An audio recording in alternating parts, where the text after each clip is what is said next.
I feel like not a lot happens in this episode, but at the same time, so many things happen in this episode. Yeah, well, it depends which dub you're watching. That is very true, and we will get into that. Hey there, welcome to the Winx Forever podcast. I'm Lola, creator, host, and lifelong Winx fan. I'm taking a deep dive into the very cool universe of Winx Club. So join me each week as we rewatch and discuss each episode starting with season 1 of the original series. This is the Winx Forever podcast.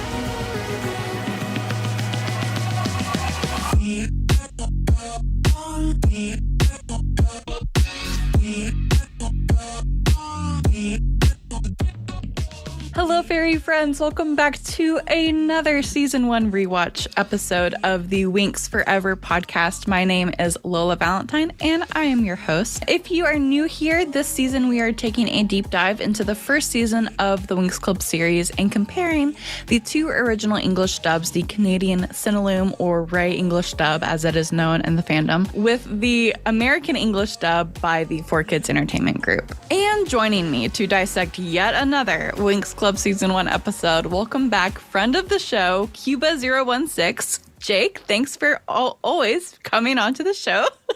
Always. Hello. I love anytime I get to just hang out with my friends on the podcast. It's so fun. And you are officially the most reoccurring guest we have on the Winx Forever podcast. You're just a regular. Yeah, we love it. So if you've been listening to the podcast for some time, you'll know that Jake and I worked together about 10-ish years ago on a fan collaboration with the WinxClub.com website back in the day called the Winx Club English Forum magazine. This was a digital magazine that would get published every month to the official Winx Club website, created by fans for fans. That was our tagline. Jake, of course, was an illustrator for the magazine and eventually became our fearless leader and editor. And then I worked as a writer and reporter for the magazine along with our good friend Ella. So all that to say, I kind of wanted to segue into something that I'm super excited about. Jake, do you want to kind of share with our listeners and community the project that we've been having in the works here for the 20th anniversary of Winx Club? No. No, I don't. Of course I want. Yeah, so like, what would you call it? Reunion issue? Like, or the 20th anniversary issue that we are cooking up in our cauldron? Yes. Yeah, and we had to keep it under wraps, so we just put our cauldron in the cloud tower for the time being. But yes.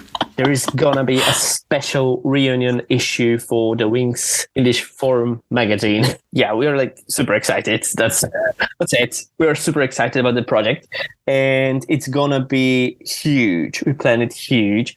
We want everyone to be able to participate in whatever manner they want to participate. And yeah, it's going to be cool. It's going to be still for fans, made by fans. Yes, definitely. And if this is something that you want to be a part of or to contribute to as a fan, we are going to have submissions open soon. So be sure to follow our Instagram page. I believe it's Winx EN Forum Mag at Instagram. Is that what it is? I need to go check. Yeah, me too. I need to go check because it's still fresh. Because back in days there was no Instagram, kids. So yeah. So it is Winx EN Forum FORUM Mag MAG on Instagram, and so be sure to follow that Instagram. That's where we will be posting updates. We will be sharing how to sign up and how to get involved. So super excited for that project and to celebrate the 20th anniversary of Winx Club with all of you. That is coming up. So I mean, it's less than a year away. Insane. Yeah. That's wild. I hope that we will live up to our dream about it. Yes. And but still, let's hope it's not the biggest thing that it's gonna be in the fandom for the 20th anniversary. Let's hope the Winx Club crew actually has something big planned. I hope so. Well, to be honest, it's like 20th anniversary. That's what's the better idea? Like, what's the better time to do something big, like collector worthy? I really, really hope. Yeah, I know that you and I have shared before. Like, I really hope that they have some kind of nice art book or something like for Winx Club. I really hope that they hold off on the Winx Club reunion event for next year. I'm just like, if they are announcing it for the next year, I'm buying tickets. Yes. Yeah. Absolutely. I need to go. But then again, about the art book, I even made a comment on Eugenio Straffi's one of his like posts about it, and it's like it has quite some likes at this point. So all right. I just like I hope they see it. Yeah. I mean, even like if it's half as much information as what like the Avatar, The Last Airbender creators gave us in their art book, like I would be happy. Yeah. You know, like it would be just such a good way to commemorate the 20th anniversary, in my opinion. So, Eugenio, if you're listening. Mrs. Straffi. We can help you. We can even help you if you need us. Yeah. If you need us. Plus, like, I think that there were some like mentions in the recent interviews with Mrs. Straffi about the idea of including older fans and collectors into the like merch and stuff. So like fingers crossed for the maybe Secret of the Lost Kingdom art book. That would be amazing. If not season one, but season one would be like, the OG. Yes. Oh my gosh. Yeah. Yes. All of it. I want it all. Can dream. Indeed. Yes. And we will keep dreaming until they become a reality. Awesome. Well, we're going to take a short break, but when we come back, we're going to dive into our rewatch episode. It'll be episode 20 of season 1, so don't go anywhere.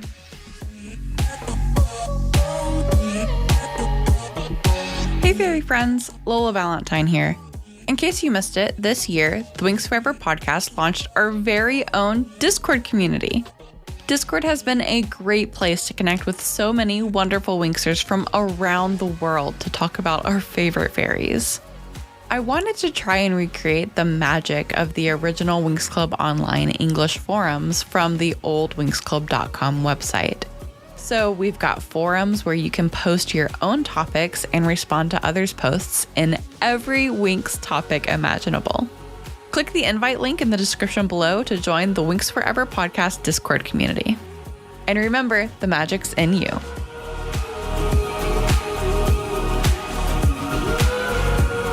And welcome back, guys, to the Winx Forever podcast. We are going to dive into our rewatch episode for this week, which will be season 1, episode 20. But first, let's look at what happened last episode. So last episode, season 1, episode 19, we saw the Tricks using the stolen dragon flame to take control of Cloud Tower and then launch a series of attacks on magics, including Red Fountain and Althea, by summoning the Army of Darkness, or the Army of Decay in the 4Kids dub. So that leads us to episode 20. Jake, do you want to give us the titles of this episode? Okay, so the original, the Finland dub is called Mission to Domino. Nice. While in 4Kids, it's Sparks of Hope. Nice, yeah. And then the Italian title, it actually has a different one than the Cinelume, Las Comparas di Bloom, and that translates to Bloom's Disappearance, which is really funny to me. That it's a spoiler. Yes, it's like the biggest spoiler. Yeah. I think that, personally, the Cinelume and the 4Kids titles are the best because the Italian title, is a huge spoiler of the whole dang episode. Like, that true. is the key cliffhanger that this episode leaves us on. There is nothing more.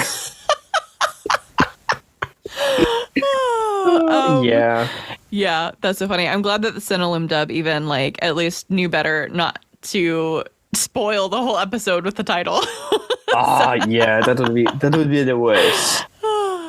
And of course, the 4Kids dub, they changed Domino, the name of Bloom's birth planet, to Sparks. So the title of the 4Kids dub of this episode is a little play on words, since their mission is to Bloom's birth planet, and it's sparking hope in them. Yeah. That the dragon firepower might still be obtainable by Bloom.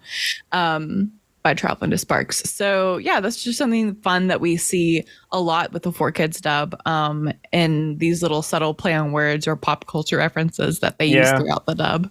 In Polish, it's Wyprawa na Domino, which means mission to Domino. So it's like boring. Okay, well, it's the same as synonym. Yeah. And the synopsis of this episode reads, Faragonda finally agrees to let Bloom and her friends explore the destroyed world of Domino, where they hope to find the dragon firepower in order to save magics. Meanwhile, Red Fountain is destroyed and the specialists take refuge at Althea. Well, let's dive into the episode scene by scene, starting out with the opening scene. We see an establishing shot of Cloud Tower and the Tricks sending a hologram to Faragonda and Saladin in Faragonda's office, giving them a choice to surrender or face annihilation. When the Tricks will conquer the magic dimension, and Faragonda and Saladin then discuss like what they're going to do next, and they agree that it is best that Red Fountain and Althea join forces to stop the witches.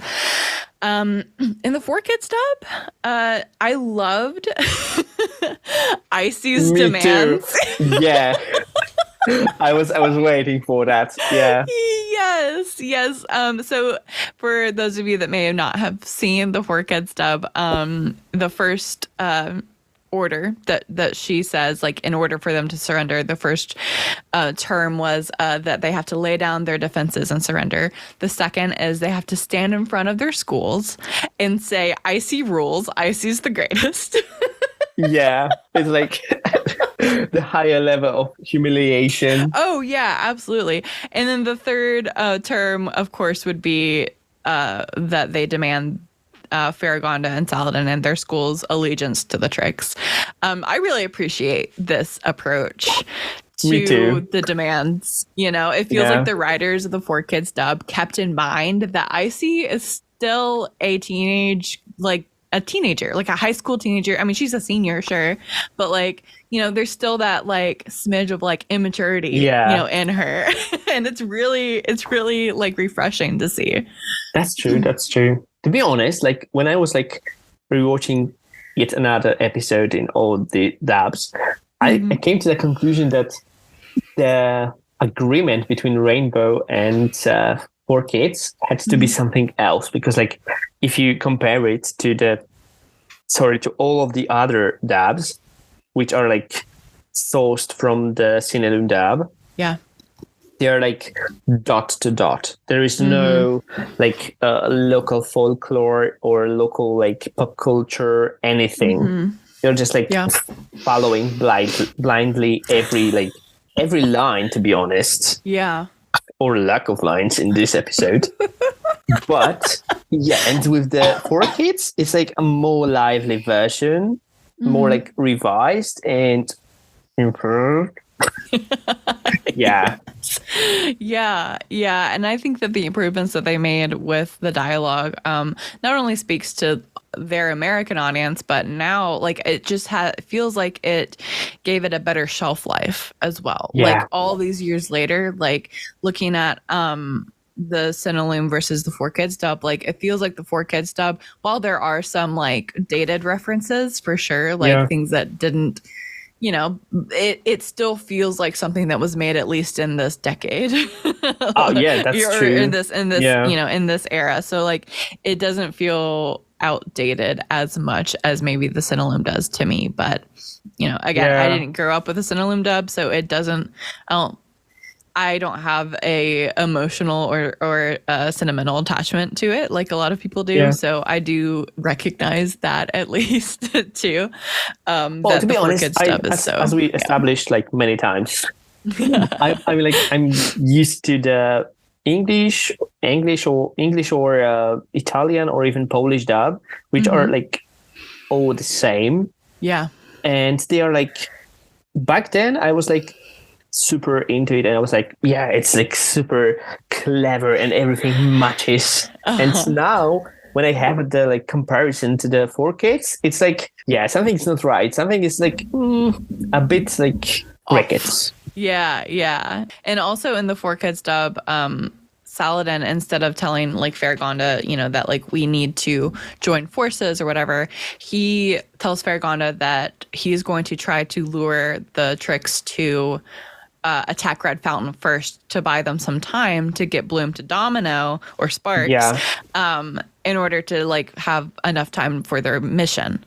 And it's like super clever, and it's something that they probably would get like into. Yeah, like normally, like the strategy of I mean, this is war. Like they're fighting a battle here, and I see in the 4Kids dub gave them 12 hours to decide.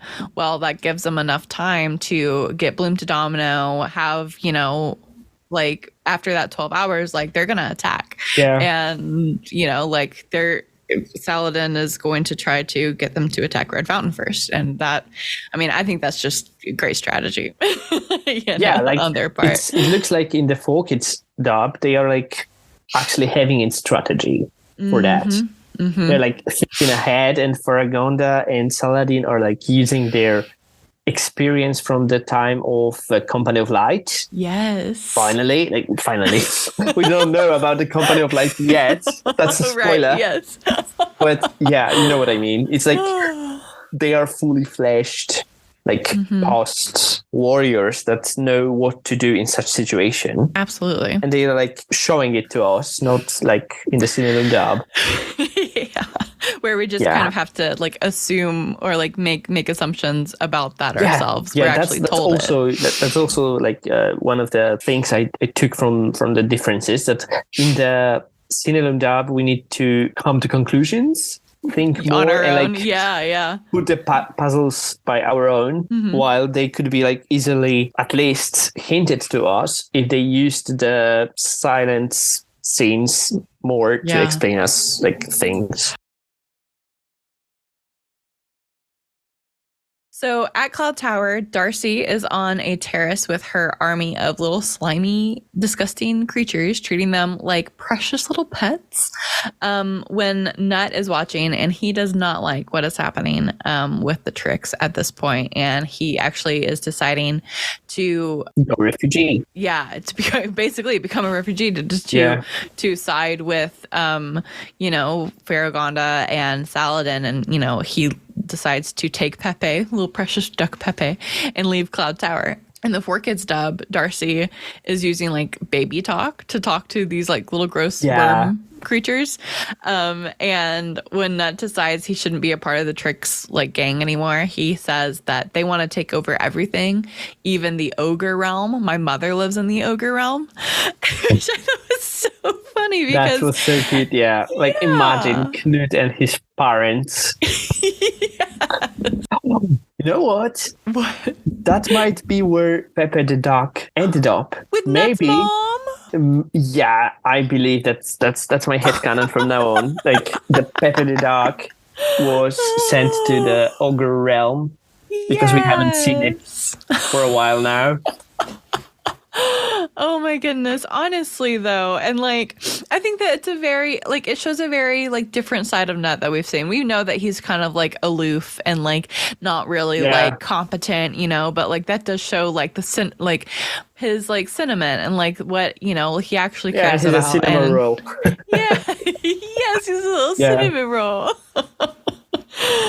Which is like a far contrast to how we were introduced to him, because we were introduced to him like in episode 1, like it was a very like aggressive creature, and to see this side of him and he's actually just like a big teddy bear, like that's just so like interesting to see that arc even in a side character such as Nut. It's really interesting. So after the meeting in Faragonda's office, Faragonda calls the Winx into her office and tells them that the Tricks are, planning to attack the whole magical dimension. Faragonda also says that the Tricks will do the same as their ancestors did, but this time with the Dragonfire power, it makes them basically invincible. Faragonda also tells Bloom that, she should go to Domino, as she thinks that there is, some hope of getting some clues to restore Bloom's Dragonfire power to her.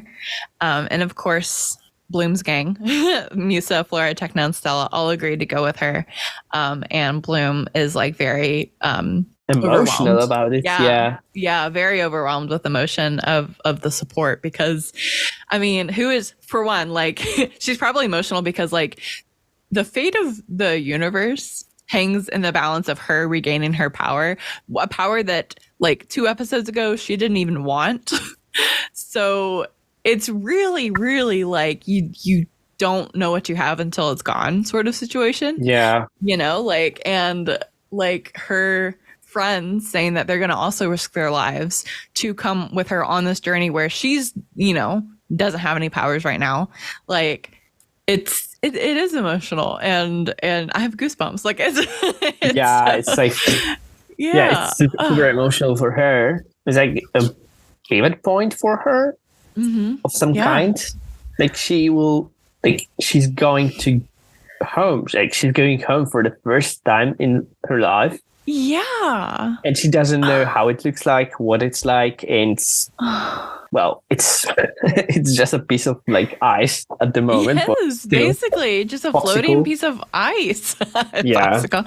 Yeah, and like I didn't even think about that. Yeah, like she's going to the place that it's basically back to ground zero, like where her whole kingdom was destroyed by the same forces that are opposing them now. And that, just the weight of all of it, like once you like break it down like that, it's just like, dang girl. Yeah, she's going through so much. That's true. And then we have Faragonda, who at this same point is like giving the eye roll. I know. It's like so random. I feel like it was like a mistake in animation. Or were they really like, oh, girl, get over it. Don't get the dragon flame. This eye roll is iconic. And I I never understood the eye roll that Faragonda gives until I watched the Cinelume version all the way through, because it makes more sense, with the Cinelume dub, because she's talking about how the witches are basically unbeatable with the dragon flame. And so that's when she makes the eye roll. But in the 4K dub, it looks so petty. And she's like, and you, Bloom, hold the key to whatever hope we have left. And when she says have left, she rolls her eyes. And I'm like, ma'am. Excuse you. That's true. Like I hope that Winx didn't see it. I also, in the 4Kids dub, really, really liked Faragonda's analogy that she gave, describing how she believes that there's still a part of the Dragonfire on Sparks, or how she uses the candle analogy. Like if one flame is used to light another, like the other flame passes on, but the other flame still burns. That is such a good analogy. Like, I love that. And basically that's what Daphne eventually tells Bloom, but like in a roundabout way. But we have to, have this mission to Domino to go through more trauma for why character development, I guess. But this analogy did get me thinking, were the Tricks the first ever characters in Winx Club to obtain Bloomix?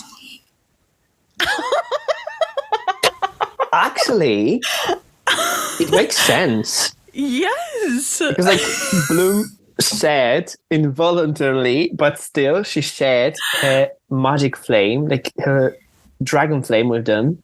Mm-hmm. And like, don't even get me started on the fact that at this point, Icy is her ice dragon, which she uses. And like, where are the dragons made from powers of other Winx girls in Bloomix? Right. Like, imagine like nature dragon. That would have been water dragon. Oh, like, water dragon.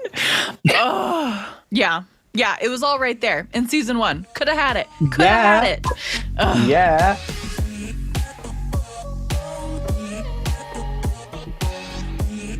You're listening to the Winx Forever Podcast.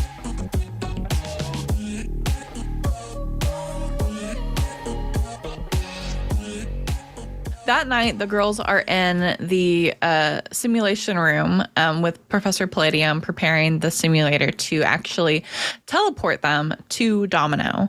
The girls then get magically suited up for their adventure in these awesome snow outfits that they like just get projected onto them, and like they become materialized through these like little floating blue orbs. And Palladium then tells them that, you know, this, like what they're about to embark on is not a virtual projection. Like it's real. Like it's real this time, not like their tests. They're actually going to be teleported to a different planet. He then bids them good luck, and the girls are teleported to Domino. But the dialogue all the way around for 4Kids dub for this scene is perfect. Yeah, first, it exists. Yeah. And secondly, it's perfect for the situation. Yeah. Yeah, the fact that it was so quiet. Like, it was so quiet in the Sinaloom dub. There wasn't even much music in this scene. So it was like, it was just like boop boop boop boop, like technical like sounds. And in the 4Kids dub, Palladium tells them that open-toed shoes and exposed midriffs like simply will not do on Domino because it's a frozen, desolate planet. And then when he, you know, like gives them their snowsuits, Griselda says that, you know, jokingly, like if she had her way, like head to toe snow outfits would be the year-round dress code. Yeah, this is like so in character for her. I was like, know. Nah. Yeah, Griselda really said, heat stroke who? I don't know her. Yeah. Show no skin. So funny. Oh my god. But also, did you see or notice the control panel after Palladium sent the girls to Domino? There's a difference. Yes, I've noticed that. Like in the Sinaloom dub and Polish dub as well. So I assume that's Italian as well, and all of the other ones. When they were like sent to Domino, like it was like, you know, completed. It says okay, and it just flashes okay on the little screen.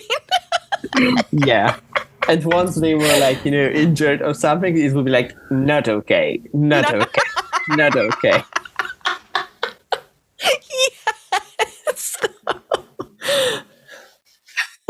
Or like if like it's like, oh, it flashes okay until they encounter like the monster, and it's like not okay. Not okay. Bloom falls into the crevice. Not okay. Yeah. But in the 4Kids dub, it actually flashes complete. Like their transmission was complete. Like they successfully teleported them to the planet. Just another slight alteration that the 4Kids team made to kind of help round out the clunkiness of the original series, in my opinion. But yeah. Yeah, I think that at the end of the episode, it's just flash, las comparsa di Bloom, las comparsa di Bloom, las comparsa di Bloom. Bloom's disappearance just over and over. Yeah. Oh my god. Well, actually, this kind of like button should be at the office of Faragonda throughout all the series, so she knows whenever Bloom is leaving Althea for some reason. She's like, las comparsa di Bloom, las comparsa di Bloom. Yeah, totally. Please. I think that like after second or third time she leaves, they should like install such a button. Yes. Just to make sure. And Faragonda, this could be the moment that Faragonda rolls her eyes. Like, yes. It's just like, not again. Not again. Girl's leaving That's again. Girl. Keeps disappearing. Yeah.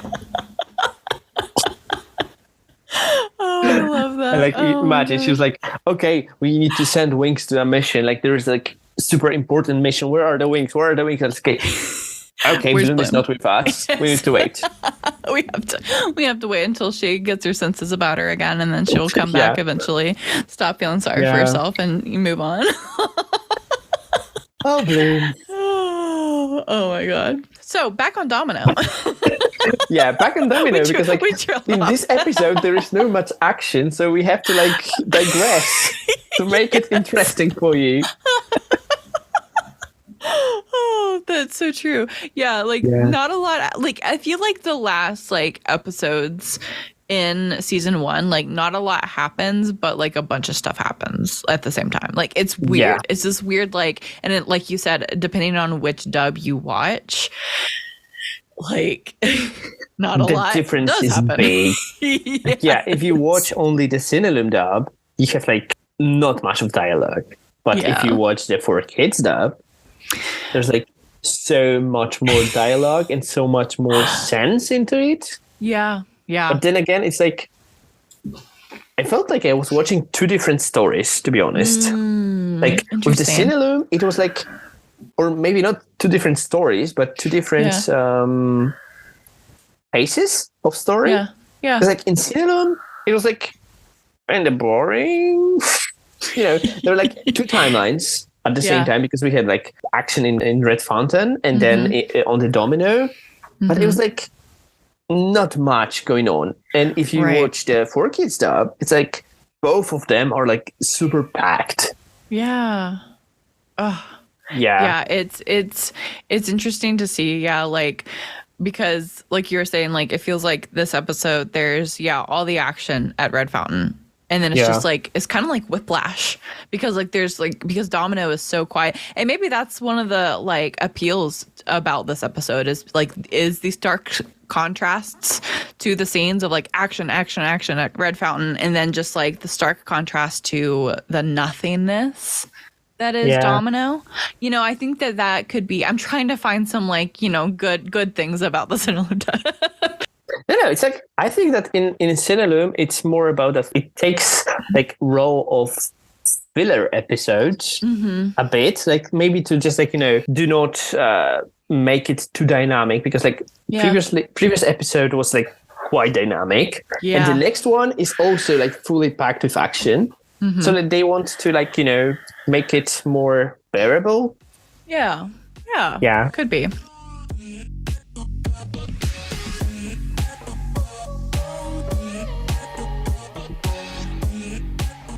So on Domino, the girls are walking through the snow-covered planet in search of the royal castle. And after a while, Bloom says that she wishes she had her powers. It'd be so much faster if they could fly. First of all, that's a really funny statement. I just thought of this. That's a really funny statement, Bloom. If you had your powers, we wouldn't freaking be here.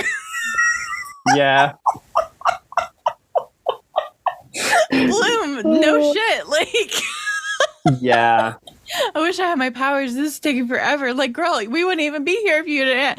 What are you talking about? So it's like, it's on you. Actually, this is your fault. So stop whining.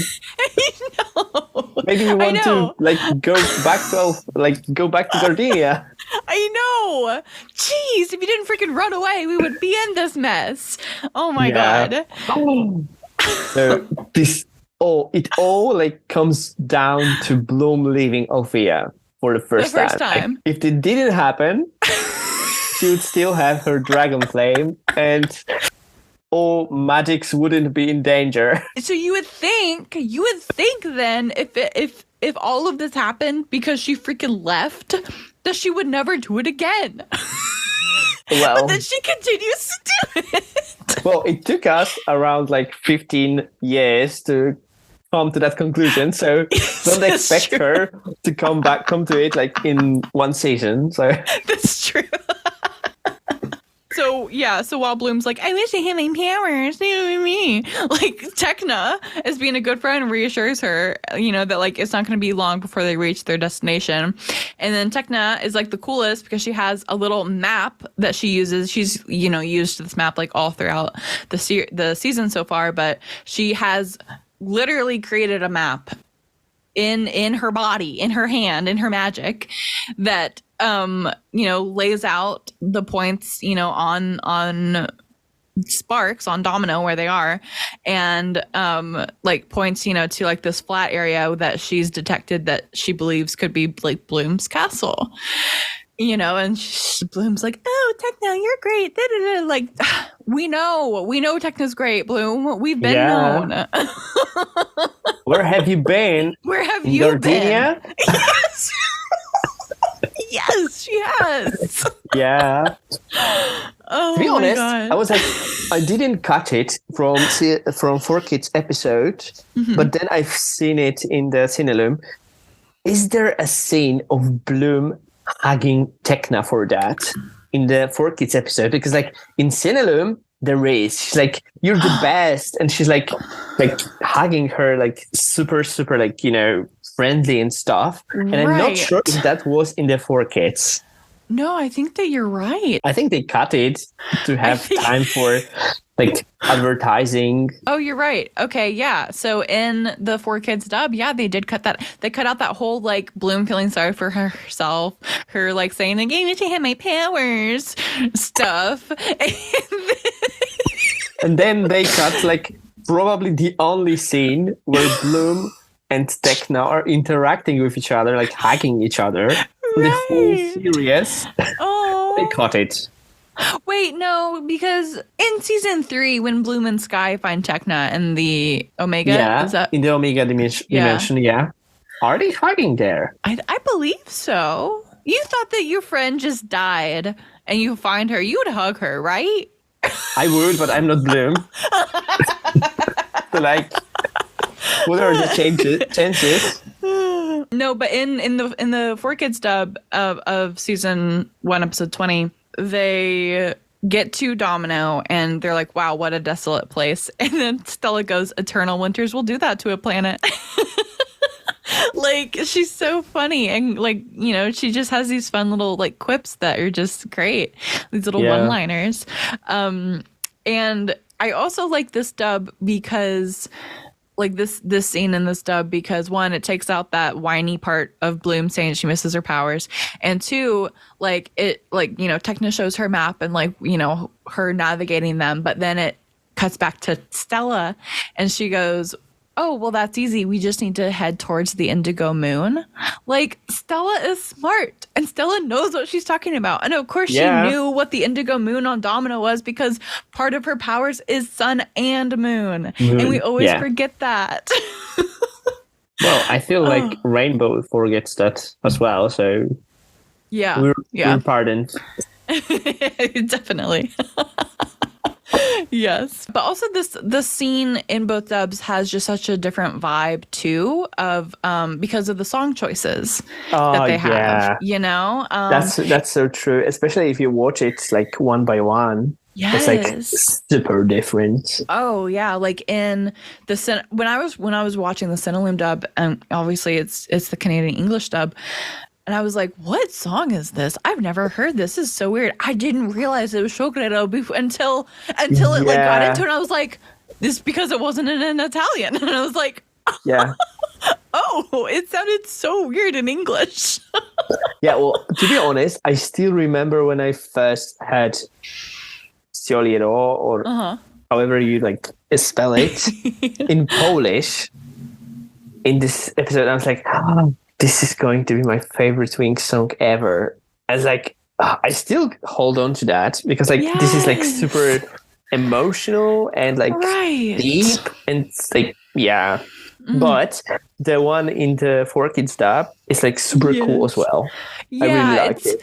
Yes, it's a much different tone, and it kind of sets a different tone for each dub, because I feel like the "Count on Me" song in the 4Kids dub really helps with that like unifying, like, yes, this is like more about the friendship and like the bonds and like that they are for together, like for each other. They are like and I think that it's a lot more hopeful and upbeat, whereas Chocolero in the original is like very like desperate, kind of like they have to succeed on this mission or else like everyone's in peril. This is like a more like, you know, like a introspective kind of. It is introspective, but it's also like it gives hope, but in this like more pompous way. Yeah. And like very like kind of melancholy way, I guess. Yeah. Like, yeah. And I'm all on board for the melancholic songs. So yes. They bought me in episode 20 of season 1. Amazing. But I remember, just having the 4Kids DVDs growing up. Like, I remember rewatching this scene over and over to learn the lyrics of Count on Me. And like, I would sing them all the time. And so it's just very like still near and dear to my heart. Yeah, that's just because like Shogaido is for you, Yeah, like, that's because at that times we didn't have like the unlimited internet. access to the internet, guys. We had to like do what we could. So it's like either recording and rerunning and rewriting the song. Yes, yes, and like writing down lyrics like as we heard them. I got a lot of lyrics wrong back then. Same. Like, to be honest, like I still remember like when I was like recording songs from the radio on the cassettes. Yes. On the cassette. Guys, there was like before the CDs, there were those like rectangular things with tape inside. Had tape inside. Yeah. And you had to have like a pencil. Yes, to wind them. Yeah. Oh my God. So like I was like recording songs like in English, and I was like not knowing much of English at that point because I was like 10 or something. Yeah, right. Exactly. And I was like, writing phonetically what they're like singing, and I was like getting so much wrong.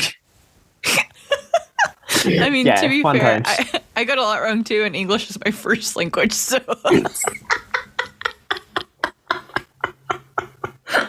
yikes. Well, now we have internet. Yes, I know. Like, I had one of those like little portable DVD players that I would like carry Winx Club everywhere and just watch. Aww, like, that's so cute. Yeah, so funny.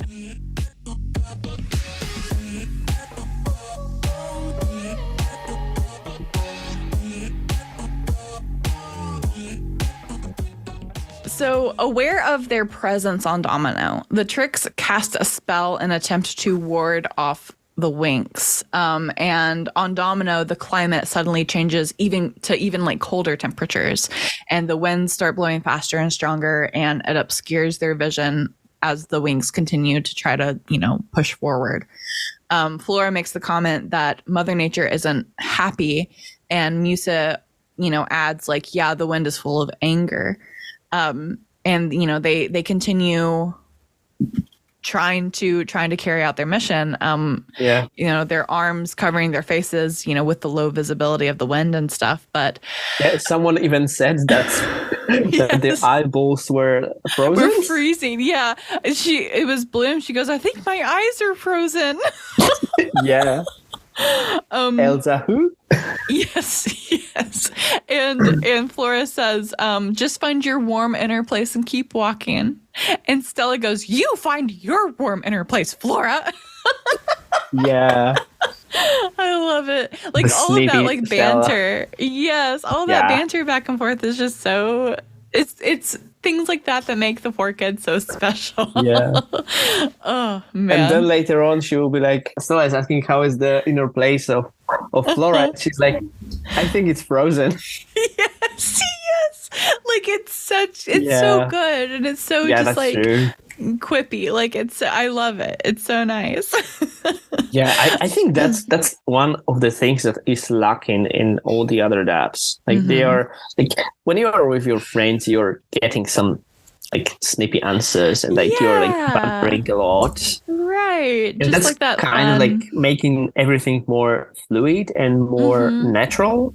And more believable too that they're friends. Yeah, that's true. Yeah. I do wonder how the heck did the Tricks know that the girls were on Domino? And how can they also control the climate and make it colder? Like, I am so confused by this. First thing, like, they might be, like, spying or on Faragonda. That's true. Because That's true. We've seen them like using the crystal ball to like see, like to watch channels of like, oh, this is the Althea TV. On that weird like spider thing. Yeah. Ew. Yes. Ew. Ew, but also wow. But yeah, no, that's a good point, because in the next scene they do kind of like teleport as holograms into Saladin's office unexpectedly, and like knew that Nut had, you know, switched sides, and they are kind of like, haha, like good work, Professor. You got an ogre and a duck. Yeah. This is like a But yeah, so that's a good point though, that they probably have been spying on them. They have eyes everywhere by now. Another theory I had, since it was their ancestors who sent Domino into that frozen state, that it is like through their powers that they can control the climate, like through their like inherent witch powers, you know, and since their power is now amplified with the Dragonfire power, that also helps add to that power.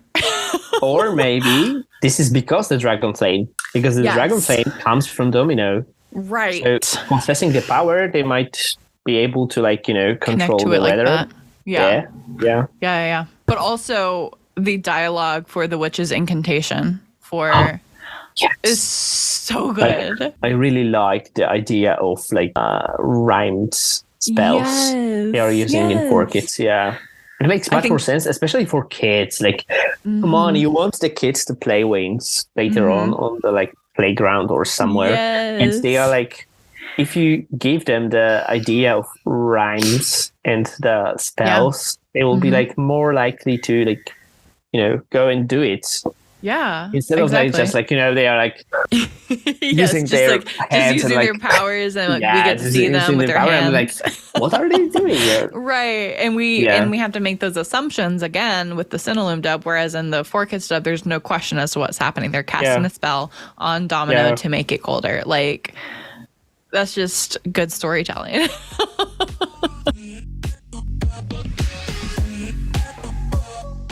Don't miss an episode of the Winx Forever podcast. Subscribe on your favorite streaming platform so that you're notified when new episodes are released.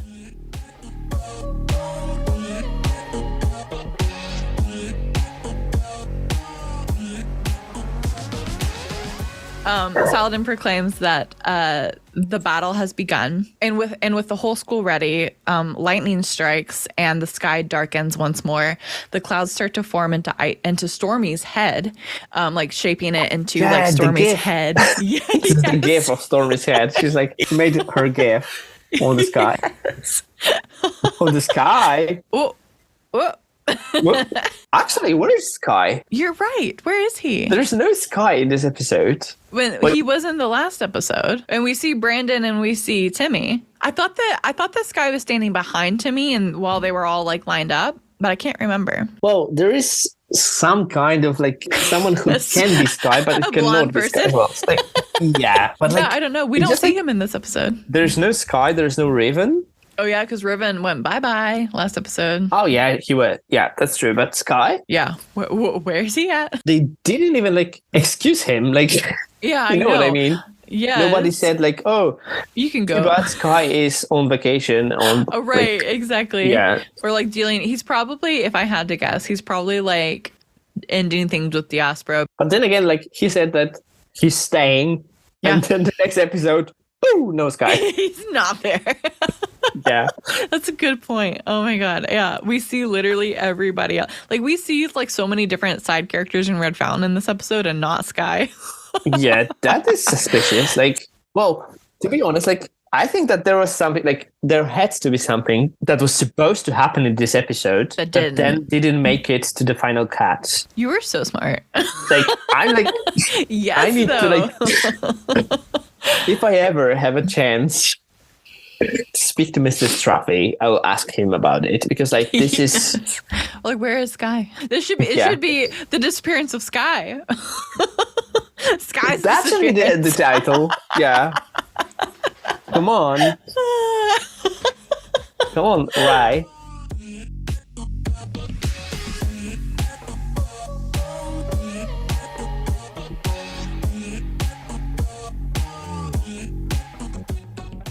So just like the other attacks in magics that the witches have carried out with the Army of Darkness, the rain begins to pour and the Army of Darkness begins to manifest again, and the specialists are stunned at the sheer amount of like army that there is coming to fight them. But at Crotatorta's command, they do battle alongside Nut. In the 4Kids dub, I think that Saladin gives a much better inspirational speech about how they may be outnumbered, but that does not mean that they are outmanned. That's true. And then Crotatorta in the 4Kids dub leads them in what seems to be like a Red Fountain pledge almost, when they all say "for honor and the glory of Red Fountain." I love that. I think that's so cool. This is like a so powerful moment. Like, yes. And in the right version, crickets. Just nothing. Yeah, they were like just like we're ready. Yes. Yeah, it was like that's it. Yeah, I feel like in the 4Kids dub, it's like more of a military school kind of vibe. Yeah, there's like more of a structure to it. Right. Yeah. Kind of like in Fate the Winx Saga, how Althea was a military school. Yeah. Also, in the 4Kids dub, in this scene, Saladin, when he looks over at Crotatorta, he says, "Whoever survives passes the semester." Yeah, I was like, this is just 2 episodes after Bloom and the Aspro are almost like destroying the Red Fountain, and like the guys, like the specialists, didn't give a damn about the open day at Red Fountain. That's true. The parents are like taking the kids off from Red Fountain in like we're rolling them somewhere else. Yes, definitely. Yeah. Oh my god. Yeah, though. I love I love the dialogue that 4Kids does like give here, because then after they say "for honor and the glory of Red Fountain," Timmy goes, "Wow, that felt cool." Like, he didn't say, like "I'm something ready." that teenager would say. Yeah. The situations like, empowering and stuff. But then again, like, I'm just like thinking, where is everyone else from Magics? Are they in those weird cocoon things?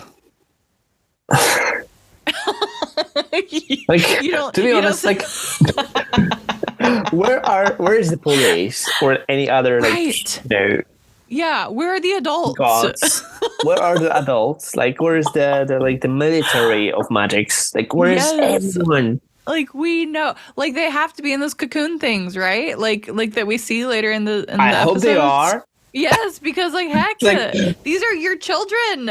These are like not even your children's, but like the leaders of the magical dimensions children, like high up people, like kings and queens and stuff. Like, you don't give a damn. Yeah. Or maybe, just maybe, Trix took care of broadcasting. Like, they are not like, they are unaware. Like, I'm not talking about the Magics, the City of Magics, but like Solaria, Heraklion, Zenith, everyone else is like shut down. They do not know what happens in the Magics and the schools. Well, then how would Diaspro then know that she had to come save Skye? Okay, so like they do know and they don't give. They just don't care.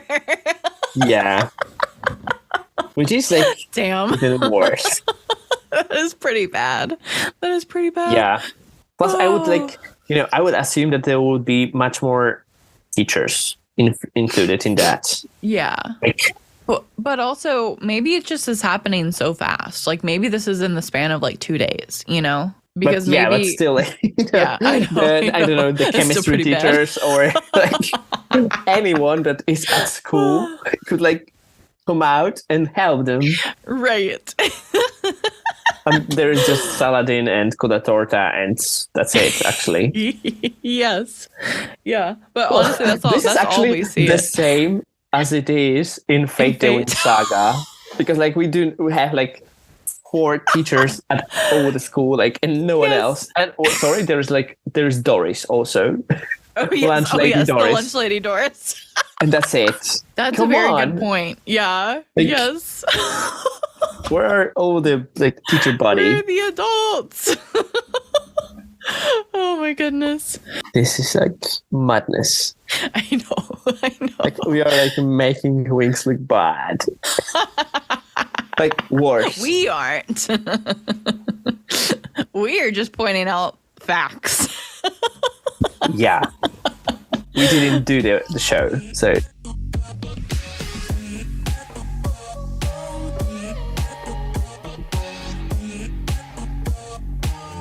So at Cloud Tower in Griffin's office, the Tricks are once again casting a spell as they watch the specialists and Saladin and Coda Torta and Nut defend their school. Icy contemplates their unwillingness to surrender despite being aware of the Tricks' immense power, and so battling at Red Fountain continues with Nut punching and knocking out one of the army's soldiers to help Brandon out. And Brandon thanks Nut for that. And then Timmy gives him a little like thumbs up. Like, yeah, way to go, buddy. That was cute. Yeah, very, very nice, like bonding moment. And of course, we see Coda Torta slicing, enemies left and right. We see Saladin casting powerful spells because we forget that he's a wizard, he's a wizard that can cast really powerful magic against these creatures. However, it's not powerful enough because it doesn't work but for a few seconds against these creatures before they regenerate themselves, because that is something so gross. They turn into these little squishy worm things with legs, and then they can just go back together. That's so nasty. Yeah, but then Icy's head appears in the sky and she cackles and breathes this lightning striking the school and sets these stables for the dragons on fire. And the dragons panic and they break out and they escape and they begin to fly around the school shrieking. Thankfully, Saladin is able to extinguish the fire with his magic. But in this fighting scene, we see so many cool different specialists. We see the one Wolverine guy with his little Wolverine specialist things. We see just a lot of different people that we don't ever see again in the series. But these are such cool sad, side characters. Yeah. Yeah. To be honest, in this scene, I really like the fact that in 4Kids, this is Icy or Darcy who puts a spell on the dragons. Oh, yes. And she starts to control them. And it's that's super clever and that's nice. This is what chicks would do. Yes, absolutely. And what you would assume dragon fire power could do with dragons. Yeah. They could also go a bit farther with this and use a scene or two from the episode, 2 episodes ago, where the dragons were a bit out of fighting control. Each other. Yeah. That Definitely. would be nice. Maybe these dragons are just unruly in general. Yeah. Also, I really loved how the dragons were leaving the stables. They were but I really liked that in the 4Kids they said that it's the Tricks. They put a trick. Yeah. Yeah, honestly. And it just makes it so much more dynamic and interesting to watch because otherwise the scene in the Cineloom dub is so painfully slow and honestly, pretty calm. For a siege. For a battalistic scene. It's let's take some tea. Yes. I feel in the Cineloom dub they should be way more stressed out and fast. Fast the music could be more upbeat and Yes. Yeah. So the fact that we get that all with the 4Kids dub is really nice to have that in comparison. But then all three of the Tricks appear before Red Fountain, and as they cackle and look down upon them, floating in the sky, Icy points out to Saladin that, trying to protect the school that cannot be saved is a waste of time. And then Saladin glares at her as she blasts a stream of ice that manifests into an icy dragon. Yes! This is my favorite spell, Icy. Yeah. Yes. And then it encircles the school and kind of like a boa constrictor and starts to squeeze it and everything turns into ice and like things are crashing down to the ground and all this. And so seeing this, Coda Torta commands a withdrawal and orders everyone to board their battleships and escape from the Red Fountain hangars. Yeah. The Tricks laugh at their success and they disappear. And as the school is starting to crumble, everyone departs Red Fountain and heads to Althea.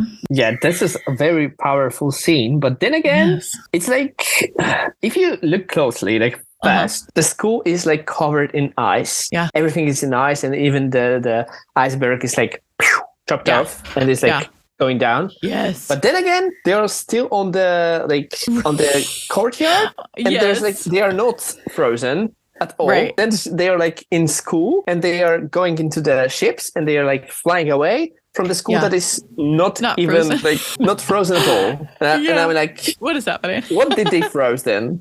Yes. Maybe for me, I think that the hangars probably, like, especially in this version of Red Fountain and the one that's like grounded, I think that that probably the hangars are maybe come from out of underground, like kind of like the Batcave. Yeah, but then again, we clearly see the school that is unfrozen for a moment. Right. Yes. Yeah. And I'm like, yeah. Maybe it was just like a magic spell of being frozen, and so once the dragon disappeared, also the ice did too. Maybe. I don't know. Still doesn't make sense. It doesn't make any sense. Yeah. But I loved the ice dragon, and I'm glad that it appears once again in the last episode, I think. Yeah, I believe so, in the final battle with Icy and I think so, Bloom. yeah. So back at their headquarters in Griffin's office, the Tricks watch all of, Red Fountain essentially flee, and they continue to cackle and rejoice over their triumph. And the 4Kids dub, Darcy even says, "Who's my witch?" Like replacing witch, instead of witch. Yes. Yeah. Also, there is this like super cringy moment when Darcy and Stormy are like giving high five, but it's like yes. Yes. It's like high 25. It's like why? What's that? I think this is like the equivalent of Winx girls didn't know that what's pizza. Yeah, so they probably don't know how to make high five. High fives. So they're like they just high a clapping. bunch of times. Yes, high clapping.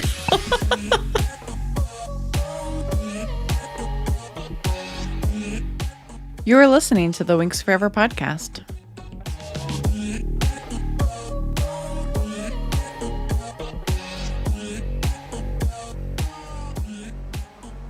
We're back to Domino. Yes, back to Domino. The girls continue their journey to locate the royal castle, and the climate finally starts to settle down. And then at one point they stop, and Stella is speaking, through her like chattering teeth. She's, quickly tells them like they really need to move, and points to, a large like mound of what looks like snow. But then it begins to rise, and it is this huge snow monster appearing before them. And all of the girls scream at the snow monster. And like from him like standing up, like all the snow comes like rushing towards them and buries them in the snow. And all of them pop their little heads out from underneath the snow quickly and to get away. And as they're running, the snow monster yet again like buries them in more snow, at least Flora, Musa, and Tecna in the snow. And as he's following Stella and Bloom, and almost smashes them with his like really big snow monster hands, Stella transforms to help defend herself and Bloom, who obviously cannot transform. I just want to underline how Stella and Bloom left just other left fairies them. like under the like avalanche. See you never. See you. Yeah. Girl, bye. Every fairy for themselves. Yeah. But at the same time, like they could have easily transformed just like Stella did. Like, why did they not transform? Like, I kind of feel like that's on them. Yeah, that's kind of them. Yeah. Also, when like Stella transforms to defend herself and Bloom, they're like other girls are just like arriving, and in the Cinnamon dab, they're just like arriving, and we have like even like the close up to them. And there's like silence. They don't say anything. It's like a close up for them to come over. I wonder if that's there's like quite awkward. dialogue in the original Italian for that scene, because like it just seems like so awkward that there's no dialogue there. Like they're just like arriving. Yeah, they're just like, we're here, but without saying it. Like even saying like we're here would have been better. Or like, would we have missed? Yes, or right. Anything. So Stella's the only one transformed at this point, and she blasts a stream of magic at the big snow monster that he avoids, and then picks up a large club made of ice that he manifests near him. Yeah. And Stella and Bloom back away, and the others, run over to join them, like you said. And do you think the iceberg, like the ice cone, was made by the snow monster, or was it icy? I think so. Oh! It might have been icy. If they watched, they could knew, and then Icy could like. Yeah, but like the scene after the scene, you see Icy at her globe, at her crystal ball. That was definitely Icy's ice club. Yeah, for sure. Now I'm like super sure that she was like trying to even help the ice monster. Yeah, for sure. So he uses this huge chunk of ice that Icy equipped him with and throws it towards the girls, puncturing the ground and splitting it, into this cavern. And the crack divides Bloom and the others, and she loses her balance and she falls into it and screams. The fact, like the scene how she loses the balance. Oh my god. She's like standing in front of it and she's like, oh no. It's like it's like in the telenovelas. Like the Mexican telenovelas. She's like, super. Yes. And she's like, if she just like relax, and she'll be like, no problem. And she's just like, falls over and then like switches so she can do this thing with dramatic hands up. No. Yes. She's going. The scream in the 4Kids dub was unhinged though. It was so funny. But also, are you a Star Wars fan? Of course. Okay. I need to describe this well for my listeners.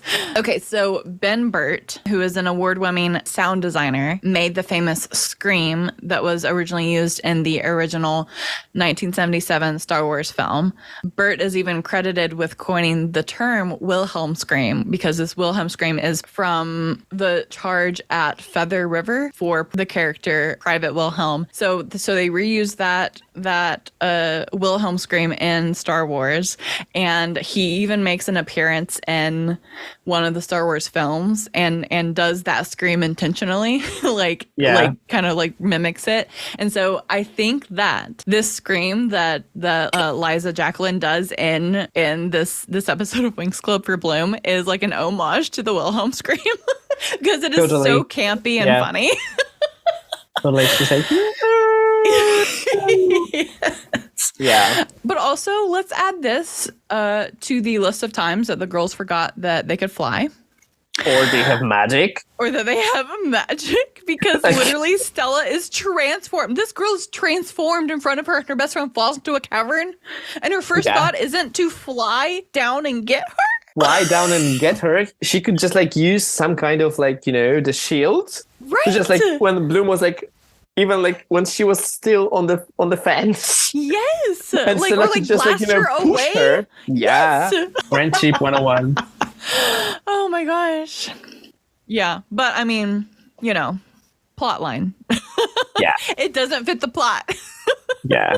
Well, let's make a plot hole. But in the Cinnaloom dub, obviously it is revealed that Icy is commanding the snow monster as she watches all of these events take place from the crystal ball in Griffin's office. And she, is kind of bidding Bloom a goodbye. But in the 4Kids dub, this scene just cuts right before that shot of Icy, and it just says "to be continued" on the screen. Yeah. Whereas the Cinnaloom dub actually ends with the Red Fountain specialist retreating to Althea. But that scene was earlier in the episode for the 4Kids dub. So very with funny. A lot of dialogue. With much more dialogue. Yeah, but they are trying to convince themselves that they didn't lose and just like not to look like losers in front of the fairies. The fairies, yeah. Yes. It was actually very nice, like idea to put that in there for sure, because it kind of gives that like, you know, like societal norm of like they have to be like these macho guys of like, you know, but they failed and they probably don't feel very macho right now. Yeah. But yeah, so Faragonda greets the specialists and lets them into Alfea, you know, in the 4Kids dub. She says, you know, right this way, gentlemen, we've prepared your quarters for you. Saladin and Cortatorta approach Faragonda and relay to her that Red Fountain has indeed been destroyed. And Cortatorta explains that the tricks were so powerful that they could not, you know, hold their ground and had to withdraw. And that Alfea was safe at the moment, but Faragonda fears that this war has only just begun, which like no shit, really. So that's where we leave this this episode is with the defeated specialists, you know, retreating to Alfea. And in the 4Kids dub with the to be continued, you know, and I think that's the first ever to be continued in Winx Club. Because like this is some kind of 2 episodes story. Yeah.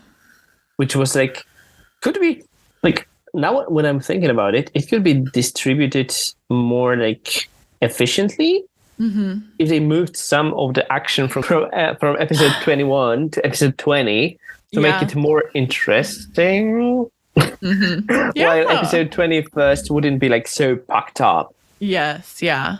Because this episode was very action heavy, and because of that, like I guess Cinelum didn't think, or you know, even the original dub didn't think like we needed all of that dialogue and all more of this, you know, like banter.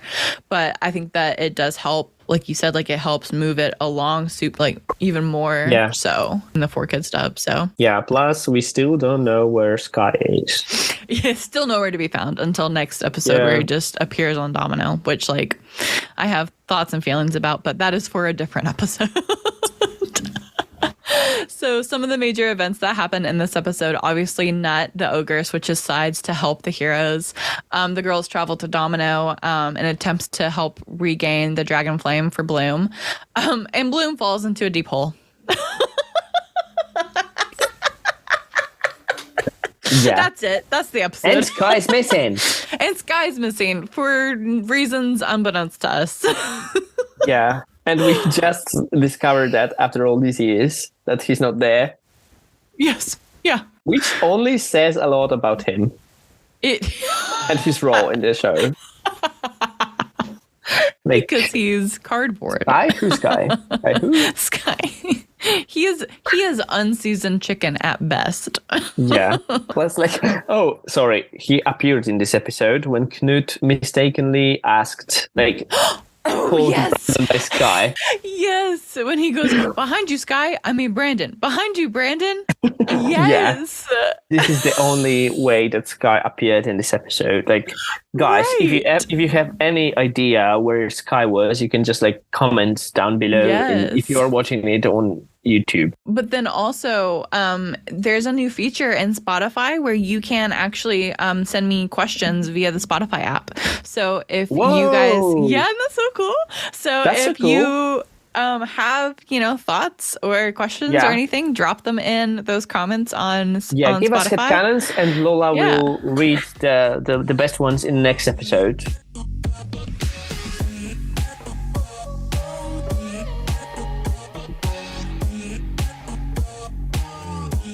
Well, as always, we like to close out these episodes, rewatches, with deciding what our most Winx Forever moment of the episode was. So, Jake, what was it for you?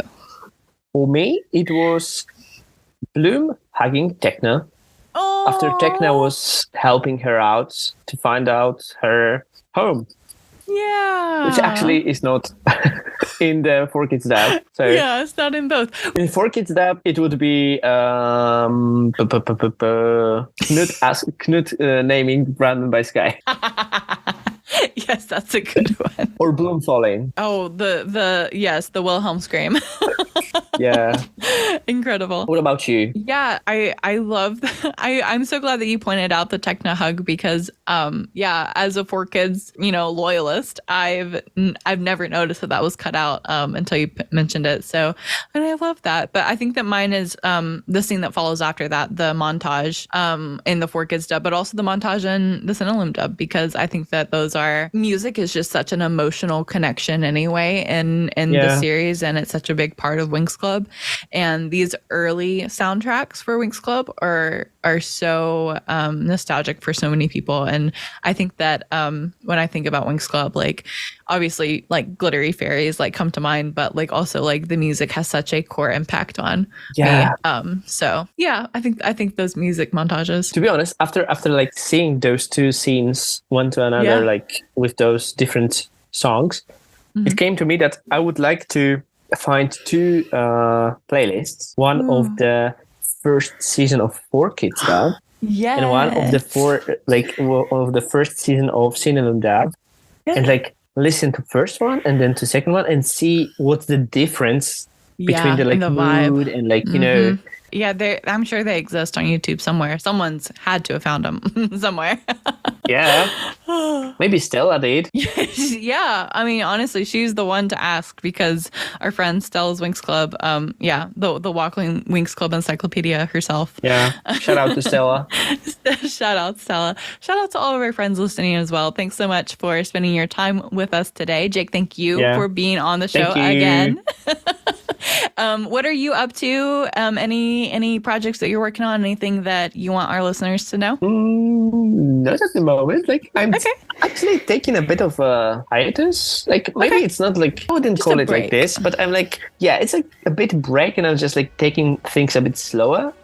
I was supposed to start this year with a huge project of my fan continuation of Fate, Winx Saga, because I wanted to do quite some graphics and like my ideas for the plot line. But when we got the information about the possible comics, I thought that maybe this is like something I can skip for now, because like if they are developing it, maybe it would be a better idea to focus on something else. And so I'm just like doing bits and bobs on everything and catching up and starting to like reintroduce myself to drawing in different time of the day because of switching in my schedule. But yeah, I think I will just like, go slow and we'll see what happens. But then again, there are definitely much more like some more Fate content coming up because I still want to do a couple of season 2 scenes into artworks. For example, the entrance to the party scene with 2 versions of outfits, like the ones in the show and the ones that I would put girls into. Oh yeah. Yeah, well, we are so close to the end of this season 1 rewatch, and I'm so we've been in season 1 for so long. I like miss all the other characters from like season 2 and stuff. So I'm excited to like get out of season 1 and to venture into more deep diving Winx topics and all that with all of you and with you, of course, as always. So thanks for joining us. Thank you. You can find all of Cuba 016's content in the links below. And until next time, I'm Lola Valentine, and this is the Winx Forever Podcast.